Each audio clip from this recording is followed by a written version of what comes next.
Hello बेटा, कैसे हो आप लोग। बेटा आज के लेक्चर में हम लोग डिस्कस करेंगे काइनेमेटिक इक्वेशन ऑफ मोशन। हालांकि ये रिवीजन सीरीज़ है तो थोड़ा सा बहुत ही शॉर्ट में हम लोग इसको डिस्कस करेंगे। काइनेमेटिक इक्वेशंस ऑफ मोशंस क्या होते हैं और उनका मेनली जो है डेरिवेशन कैसे आता है, यानी कि कैसे वो इक्वेशंस डिराइव्ड होते हैं, इसके बारे में थोड़ा सा देखेंगे और उस पर बेस्ड कुछ न्यूमेरिकल्स डिस्कस करेंगे। तो आइए कर देखते हैं। सबसे पहले फर्स्ट इक्वेशन ऑफ मोशन क्या है, v is equal to u plus a t. इसका आप डेरिवेशन कैसे होगा, तो एनालिटिकल मेथड से अगर देखें तो by definition rate of change of velocity with respect to time is called acceleration, यानी कि acceleration is equal to v minus u upon t को इधर ट्रांसफर कर लोगे तो a t is equal to v minus u, तो v is equal to u plus a t. First equation आपका derive हो गया। अगर इसी को कैलकुलस मेथड से करना चाहो तो बाय कैलकुलस मेथड,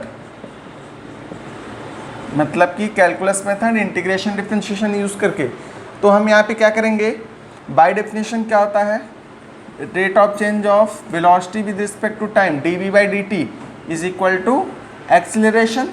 तो यहाँ से d v is equal to क्या जाएगा, ए डी टी।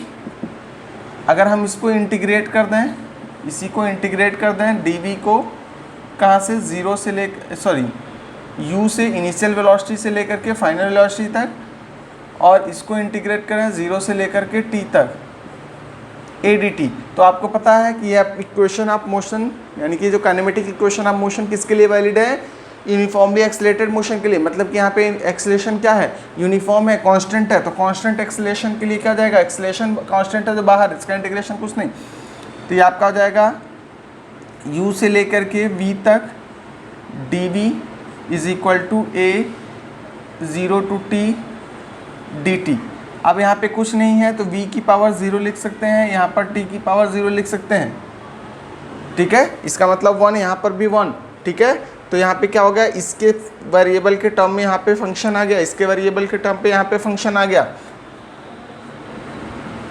तो अब आपका क्या जाएगा, इसका इंटीग्रेशन क्या आएगा, v की पावर 0 प्लस 1, v की पावर 0 प्लस 1 हो जाएगा अपॉन 0 प्लस 1, यानी इसका इंटीग्रेशन क्या आ गया, v लिमिट कहाँ से कहाँ तक, u से लेकर के v तक। इसमें t की पावर क्या जाएगा, 0 प्लस 1 अपॉन 0 प्लस 1, ठीक है। तो t की पावर 0 प्लस 1 मतलब कि t की पावर 1, तो इसको सीधे सीधे हम लिख सकते हैं क्या, t अपॉन में 0 प्लस 1 लिखने की ज़रूरत नहीं है। लिमिट कहाँ से, 0 से लेकर के t तक। अब लिमिट अप्लाई करेंगे, लिमिट अप्लाई करने के बाद क्या करते हैं, upper limit minus lower limit. तो सबसे पहले अपर लिमिट इसमें पुट करेंगे, इसके प्लेस पे, तो v हो जाएगा, फिर माइनस लोअर लिमिट पुट करेंगे, ये पुट करेंगे इसके प्लेस पे, ठीक। उसके बाद से यहाँ पर a एज इट इज़ रहेगा, फिर इसमें अपर लिमिट पुट करेंगे, t माइनस 0, यह आ जाएगा v minus u is equal to a t. इसका मतलब आपका आ गया v is equal to u plus a t. आई बात समझ में, फर्स्ट इक्वेशन डेरिवेशन। इसी तरह से सेकेंड इक्वेशन ऑफ मोशन अगर आप ड्राइव करना चाहो,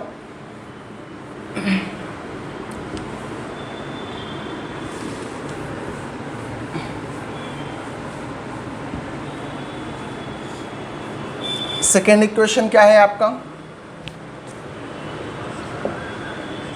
s is equal to u t plus half a t square. By definition आपको पता है,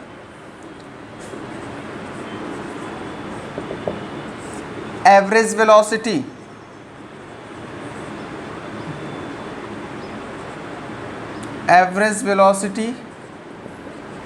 is equal to total displacement s upon total time t मान लो। दूसरा, फॉर यूनिफॉर्मली एक्सीलरेटेड मोशन के लिए एवरेज वेलोसिटी क्या होती है, final velocity plus initial velocity divided by 2। तो यहाँ से s इज इक्वल टू क्या आ जाएगा, v plus u upon 2 into t, ठीक है। From first equation of motion v is equal to क्या होता है, u plus a t upon u upon 2 हमने इसके प्लेस पे क्या रखा, ये चीज़ रख दी u plus a T into T को अंदर मल्टीप्लाई करोगे, ये u क्या जाएगा 2u, टी को अंदर मल्टीप्लाई करोगे t 2ut अपॉन 2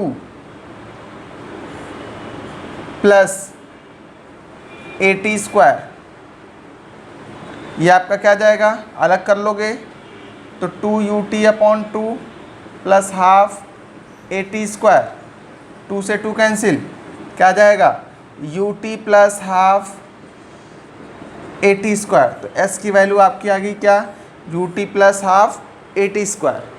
इसी को अगर हम कैलकुलस मेथड से देखेंगे तो क्या आ जाएगा, कैलकुलस मेथड से by definition v is equal to क्या होता है ds बाई dt, यानी कि ds is equal to v dt लिख सकते हैं, ds is equal to v dt लिख सकते हैं फ्रॉम फर्स्ट इक्वेशन से v के प्लेस पे u प्लस ए टी लिख सकते हैं, तो ds is equal to u plus a t d T.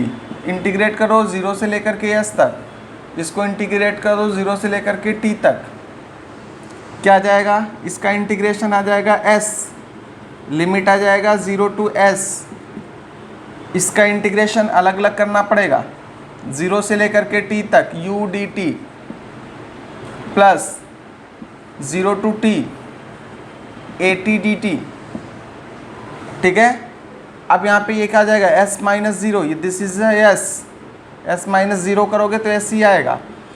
इसका u क्या है, यहाँ पे कांस्टेंट है, ठीक है, टाइम के रिस्पेक्ट में ये क्या है कांस्टेंट है, इनिशियल वेलोसिटी तो फिक्स है ना, वो तो चेंज होगी नहीं, ठीक है। तो u को बाहर लोगे तो यहाँ पे क्या जाएगा t, तो u t लिमिट क्या 0 से लेकर के t तक प्लस यहाँ पे एक्सीलरेशन कांस्टेंट, ये क्या जाएगा t की पावर 1 प्लस 1 यानी कि 2 upon 1 plus 1 2 T square by 2, यानी ये आ जाएगा आपका टी स्क्वायर बाई 2 0 से लेकर के t तक। ये आपका आ गया s is equal to upper limit put करोगे t माइनस 0 प्लस a, इसमें अपर लिमिट पुट करोगे तो t square by 2 minus 0, s is equal to क्या जाएगा ut प्लस, इसको लिख सकते हैं 1 by 2 a t square, ut plus 1 by 2 a t square. आई बात समझ में, तो इस तरह से आपका सेकेंड इक्वेशन भी डेराइव्ड हो गया, ठीक है। इसी तरह से थर्ड इक्वेशन ऑफ मोशन देख लेते हैं। देखो बेटा, थर्ड इक्वेशन ऑफ मोशन क्या है, v square minus u square is equal to 2as। इसका डेरिवेशन कैसे करेंगे, एनालिटिकल मेथड से अगर हम देखें, by definition again average velocity is equal to total displacement upon total time is equal to, अगर मान लो यूनिफॉर्मली एक्सलेटेड मोशन है तो v प्लस यू अपॉन 2, तो यहाँ से s इज इक्वल टू हो गया v plus u upon 2 into t. From first equation v is equal to u plus a t होता है, तो यहाँ से t की वैल्यू निकालोगे तो क्या जाएगा v माइनस यू अपॉन ए, पुट कर दो t के प्लेस पे, क्योंकि इसमें क्या है t वेरिएबल नहीं है, ठीक है, तो t को यहाँ से रिप्लेस करना पड़ेगा। तो s is equal to v plus u upon 2, t की वैल्यू क्या जाएगी यहाँ पे v minus u upon a, क्या जाएगा a plus b a minus b, v square minus u square upon 2a, s की वैल्यू ये आ गई, तो 2as is equal to v square minus u square. देखो आ गया ये। इसी को अगर हम कैलकुलस मेथड से डिराइव करना चाहें तो कैलकुलस मेथड से आपको पता है एक्सीलरेशन क्या होता है, rate of change of velocity with respect to time.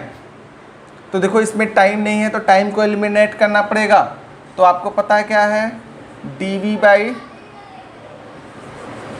v is equal to ds by dt, ठीक है। तो यहाँ से dt की वैल्यू क्या आ जाएगी ds बाई v, हमें dt को रिप्लेस कर देना, dt के प्लेस पे ये रख सकते हैं, तो एक्सेलरेशन आ जाएगा आपका क्या, dv upon ds by dt, sorry ds by v, v ऊपर चला जाएगा, क्या आ जाएगा, v dv अपॉन ds, इसको इधर ट्रांसफर कर लो, a ds is equal to v dv, integrate कर दो 0 से लेकर के s तक, इसको इंटीग्रेट कर दो इनिशियल वेलोसिटी से लेकर के फाइनल वेलोसिटी तक, इसका इंटीग्रेशन a कांस्टेंट है, इसको बाहर ले लोगे, इसका इंटीग्रेशन ds का इंटीग्रेशन क्या आएगा s, तो as लिमिट 0 से लेकर के s तक, इसका इंटीग्रेशन क्या आएगा, इसका integration v square by 2 u से लेकर के v तक, इसमें लिमिट अप्लाई करोगे, अपर लिमिट s माइनस 0, यहाँ पे क्या हो जाएगा, v स्क्वायर बाई 2 है ये, v स्क्वायर बाई 2, ये v स्क्वायर बाई 2 है तो क्या करोगे, v पुट करोगे, तो v square by 2 minus u square by 2 LCM लेके इधर ट्रांसफर कर दोगे, क्या जाएगा, as और 2 इधर ट्रांसफर करोगे, 2as is equal to v square minus u square, देख लो ये भी आ गया, थर्ड इक्वेशन ऑफ मोशन, ये आपका क्या है, third equation of motion.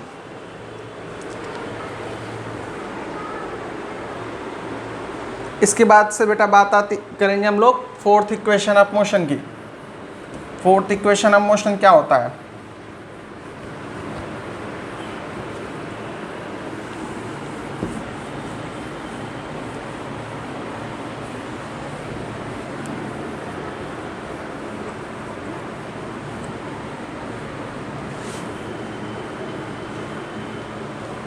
Fourth equation of motion SNth is equal to u plus a by 2n minus 1।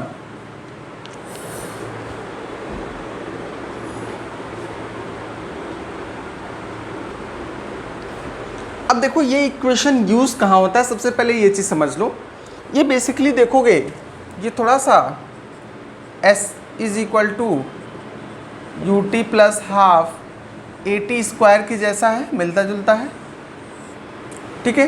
ये यूज़ कहाँ होता है कि जैसे कि अगर मान लो ये आपका फर्स्ट सेकंड है, सेकंड, थर्ड, फोर्थ, हमने कहा कोई बॉडी यहाँ से यहाँ तक मूव की, ये इधर टाइम दिया है आपको, this is distance s1, s2, s3। हमने पूछा ये बताओ कि फोर्थ सेकंड में उस बॉडी ने कितना डिस्टेंस कवर किया, फोर्थ सेकंड में, चौथे सेकंड में, सिर्फ चौथे सेकंड में उस बॉडी ने कितना डिस्टेंस कवर किया।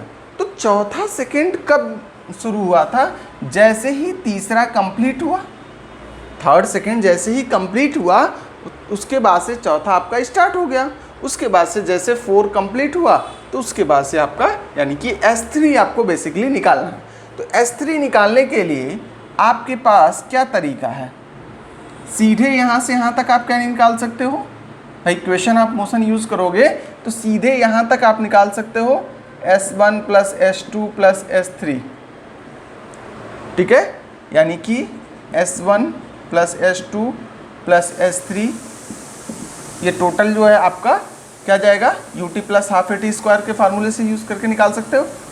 यू टी जो भी लगा, मान लो 4 सेकेंड, तो u into 4 plus half a into 4 का स्क्वायर, इस तरह से आप कैलकुलेट करके निकालोगे। उसी तरह से अगर आपको यहाँ से यहाँ तक निकालना होगा तो S1 plus S2, S1 plus S2 is equal to u into 3 plus half a into 3 का स्क्वायर। यानी अगर आपको S3 चाहिए, इसको मान लो S, इसको मान लो S dash, S3 is equal to S minus S dash करोगे, इसमें से इसको माइनस करोगे तो आपको ये वाला वैल्यू S3 मिल जाएगी। यही फंडा हम यूज़ करते हैं इसमें। तो इसके डेरिवेशन में हम क्या करते हैं,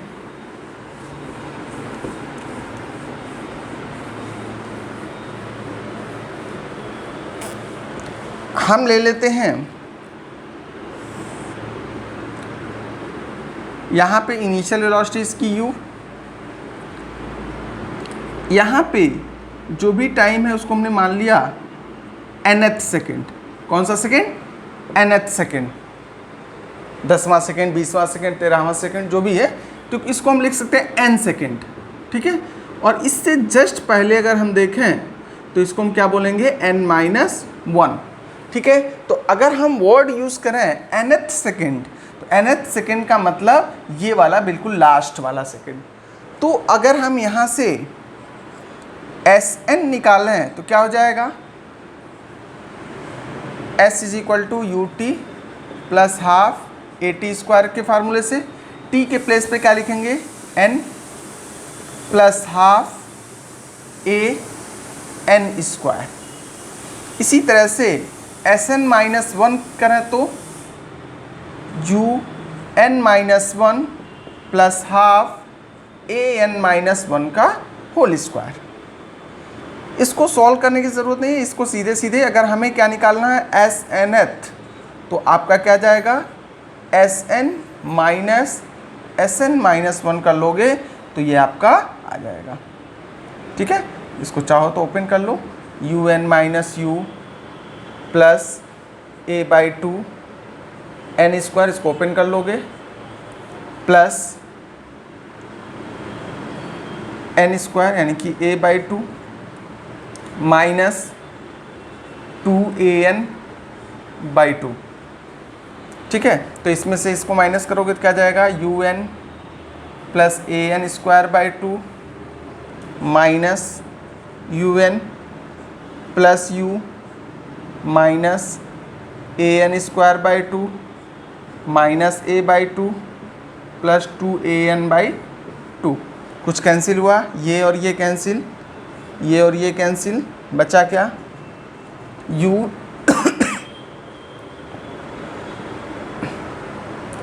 यहाँ से माइनस साइन कॉमन, यहाँ से क्या लिख सकते हो? u plus a by two common ले लोगे, क्या अंदर बचेगा? -1 प्लस 2n, यानी आपका आ जाएगा u plus a by to 2n minus 1। तो ये Snth सेकेंड में आप सीधे सीधे ऐसे कैलकुलेट कर सकते हो। इसी को अगर आप कैलकुलस मेथड से करना चाहो, by calculus method, calculus method से अगर करना चाहोगे तो कैसे करोगे? तो देखो, कैलकुलस मेथड में करने के लिए आपको पता क्या है? ds upon dt is equal to v, तो ds is equal to v dt करोगे, v के प्लेस पे फर्स्ट इक्वेशन से u प्लस ए टी लिखोगे, इंटू डी टी करोगे। कुछ नहीं करना है, जैसे कि आपने डिराइव किया था ds, यहाँ पे इंटीग्रेट करोगे किसका? u plus a T into d T. बस लिमिट लगाना है इसमें। ds कहाँ से लेकर के? Sn माइनस 1 से लेकर के Sn तक आपको निकालना है, तो Sn माइनस 1 और यहाँ पे Sn हो जाएगा। यहाँ पे क्या जाएगा? n माइनस 1 से लेकर के n तक। ठीक, इसके बाद से इंटीग्रेट करके ये लिमिट पुट करोगे, उसके बाद से यही वैल्यू आपको अगेन मिल जाएगी। ठीक है, तो आई थिंक इसके आगे आप लोग कर लोगे, क्योंकि इसका डेरिवेशन अभी हमने कराया था। बस यहाँ पे लिमिट चेंज कर देनी है। पहले लिमिट हमने क्या लिखा था? 0 से लेकर के s तक, यहाँ से 0 से लेकर के t तक किया था। ठीक है, अब इसमें कुछ नहीं करना, अब यहाँ पे सिर्फ जो है 0 के प्लेस पे n-1 पुट करना है और t के प्लेस पे n पुट करना है। क्लियर? यहाँ पे s के 0 के प्लेस पे Sn-1 और s के प्लेस पे Sn पुट करना है। सॉल्व करोगे तो Sn-1, तो इसी को हम क्या बोलते हैं? Sn-1, ये जो वैल्यू है इसी को हम क्या बोलते हैं? Snth, मतलब कि 10वां सेकेंड, 20वां सेकेंड, 11वां सेकेंड, 13वां सेकेंड, जो भी है। ठीक, इसी तरह से अगर अंडर ग्रेविटी मोशन हो रही है, यानी कि कोई भी बॉडी अंडर ग्रेविटी मूव कर रही है, मतलब कि उस पर कौन सा एक्सेलरेशन काम कर रहा है? ग्रेविटेशनल एक्सेलरेशन अगर काम कर रहा है तो कैसे करेंगे?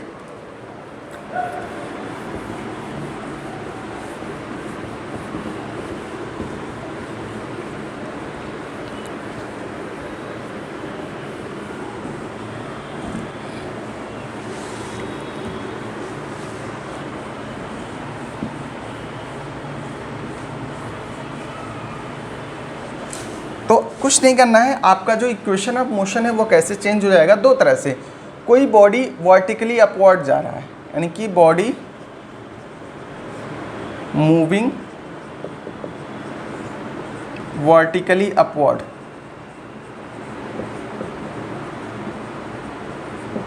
एक कंडीशन ये होगा। दूसरा कंडीशन ये हो सकता है बॉडी मूविंग वर्टिकली डाउनवर्ड। ठीक है, ये क्या चीज़ है, motion under gravity, motion under gravity.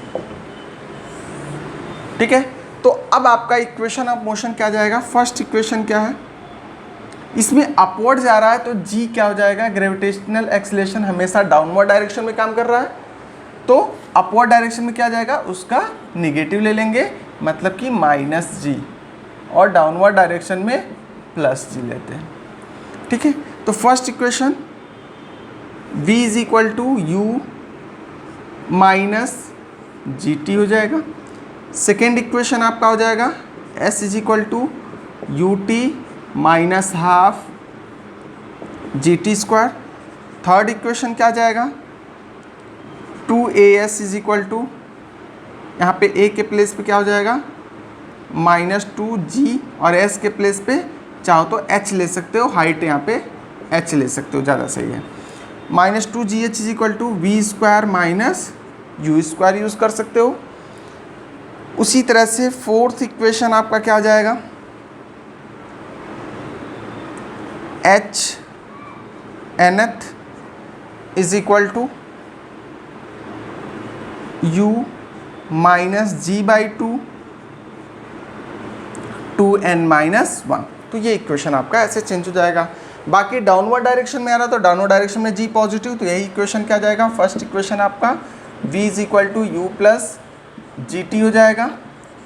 Second equation आपका h is equal to u t plus half g t square. तीसरा आपका हो जाएगा 2gh is equal to v square minus u square. And fourth हो जाएगा h nth is equal to u plus g by two 2n-1। तो ध्यान रखना, बस कुछ नहीं करना है, आपको एक्सीलरेशन से को रिप्लेस कर देना, किससे, ग्रेविटेशनल एक्सीलरेशन से। यानी कि यहाँ पे सिर्फ और सिर्फ ग्रेविटेशन, क्योंकि अंडर ग्रेविटी मूव कर रहा है, या फ्रीली फॉलिंग वर्ड भी अगर यूज़ होता है तो भी आप यही क्वेश्चन यूज़ करोगे। यानी कि कोई भी बॉडी फ्रीली फॉलिंग मोशन कर रहा है या अंडर ग्रेविटी मूव कर रहा है तो ये इक्वेशंस आप यूज़ करोगे। क्लियर। अब आइए इस पर कुछ एक आध क्वेश्चंस देख लेते हैं। तो देखो बेटा, ये क्वेश्चन है, a jet plane starts from rest with an acceleration of 3 metre per second square and makes a run for 35 seconds before taking off. What is the minimum length of the runway and what is the velocity of the jet at takeoff?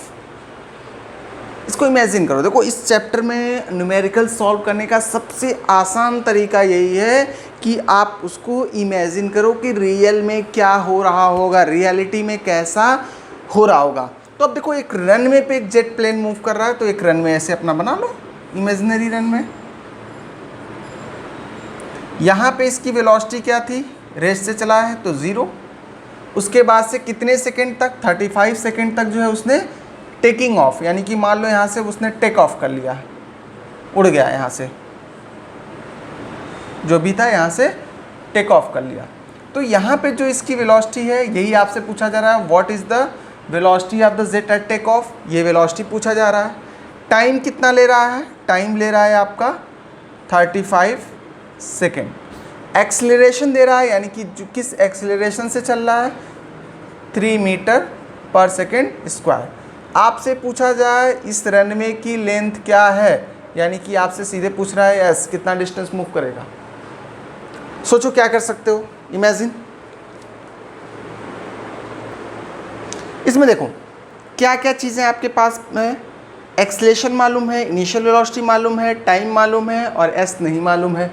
4 चीज़ें, यानी कि equation of motion में भी आपकी 4 चीज़ें चार variables होते हैं। तो आप देखो कौन सा इक्वेशन ऑफ मोशन यूज़ कर सकते हो। तो यहाँ पे equation of motion s is equal to u t plus half a t square use कर सकते हो। देखो चारों चीज़ें इसमें कवर हो रही हैं कि नहीं हो रही हैं, हो रही है ना। तो यहाँ पे u क्या है 0, t कितना है 35 प्लस हाफ एक्सीलरेशन कितना 3, t कितना है 35 का स्क्वायर। तो हो जाएगा क्या 0 हो जाएगा प्लस 1/2 इंटू 3 इंटू 35 स्क्वायर। 35 का स्क्वायर अगर आप करोगे 35 का स्क्वायर क्या आ जाएगा आपका 35 इंटू 35 कर लो, ये आ जाएगा क्या 5 5 से 15 175 सॉरी 105 35 5 सा 175 आ जाएगा आपका। और यहाँ से आपका 35 3 सा 105 यानी कि 5 2 1 और ये क्या आ जाएगा 2 1, ठीक है। इंटू 3 कर लोगे, इसको 3 से मल्टीप्लाई करोगे 3 5 ज़ा ये आ जाएगा 25 36। इसका हाफ कर लोगे डिवाइडेड बाई 2 कर लोगे क्या जाएगा 218 3 7.5। तो 1837 यानी 1837.5 मीटर। तो ये आपका आ जाएगा क्या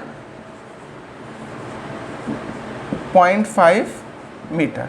तो आपको मिल गया रनवे की लेंथ कितनी होनी चाहिए, कम से कम इतनी ती होनी चाहिए, ठीक है। इसके बाद से आपसे पूछा जाए वेलोसिटी क्या होगी, तो वेलोसिटी क्या यूज़ कर लोगे v is equal to u plus a t. U क्या है 0, एक्सीलरेशन कितना 3, टाइम कितना 35, क्या जाएगा 105 मीटर पर सेकेंड, ठीक है। तो वेलोसिटी क्या आ गई 105 मीटर पर सेकेंड, क्लियर। तो यहाँ पे जो टेकिंग ऑफ की वेलोसिटी है 105 मीटर पर सेकेंड, बाकी आपका जो रनवे की लेंथ कितनी होनी चाहिए 1837.5 मीटर, क्लियर। तो इस तरह के क्वेश्चंस आपको मिलेंगे। तो उन क्वेश्चंस में आपको ध्यान इसी बात का रखना है कि उसको पहले इमेजिन करो, ठीक है। पहले क्या करो इमेजिन करो कि ये क्वेश्चन कहना क्या चाह रहा है, कि यानी कि रियलिटी में इसका, क्योंकि देखो काइनेमेटिक के क्वेश्चंस में बच्चे बहुत परेशान होते हैं, ठीक है, कि काइनेमेटिक क्वेश्चन कैसे सॉल्व करें, क्या होता है, मतलब कुछ फंडा ही नहीं समझ में आता। इसमें इमेजिन करो, कुछ नहीं दिमाग लगाना है, आप फार्मूले भूल जाओ, अभी थोड़ी देर के लिए फार्मूले वगैरह कुछ भी नहीं लगाना है। आप सिर्फ इमेजिन करो उस सिचुएशन को कि एक्चुअल में वो सिचुएशन क्या हो रहा होगा। जैसे हमने कहा एक जेट प्लेन उड़ रहा है, तो अब जेट प्लेन रनवे पे चल रहा है, तो पहले क्या होगा भाई, रनवे पे चल रहा होगा तो कैसे चल रहा होगा, ऐसे चल रहा होगा स्ट्रेट लाइन में, फिर उसके बाद से टेक ऑफ किया होगा। उस सिचुएशन को आपने इमेजिन कर लिया, क्वेश्चन आसान हो गया। जब तक आप सिचुएशन को इमेजिन नहीं करोगे तब तक क्वेश्चंस आपके लिए डिफ़िकल्ट बना रहेगा, काइनेमेटिक्स का स्पेशली, ठीक है। तो इसमें सिचुएशन को इमेजिन करो, ज़रूरत हो तो उसको आप जो है सिंबॉलिक फॉर्म में या डायग्राम के फॉर्म में उसको अपने रफ डायग्राम कुछ भी आप अपने हिसाब से उसको बना सकते हो, ताकि आपके जहन में वो चीज़ फीड रहे कि हाँ एक्चुअल में ये चीज़ हो रहा है, ठीक है। उसके बाद से आपको देखो क्या क्या चीज़ें गिवन हैं, क्या क्या इन्फॉर्मेशंस आपको गिवन है, ठीक है, उस सिचुएशन के अकॉर्डिंग। तो इन्फॉर्मेशंस आप लिख लो, इन्फॉर्मेशन लिखने के बाद से आपको तुरंत दिख जाएगा आप फार्मूला कौन सा यूज़ करोगे, कौन सा इक्वेशन यूज़ करोगे। ध्यान रखना इक्वेशन ऑफ मोशन या काइनेमेटिक इक्वेशन जो है use only for the uniformly accelerated motion, यानी कि एक्सीलरेशन जब यूनिफॉर्म होगा तभी हम ये इक्वेशन यूज़ करेंगे, ठीक है। तो फिलहाल आज के लिए इतना ही, बाकी नेक्स्ट लेक्चर में हम लोग डिस्कस करेंगे ग्राफिकल रिप्रेजेंटेशन ऑफ मोशन, ठीक है। Thank you.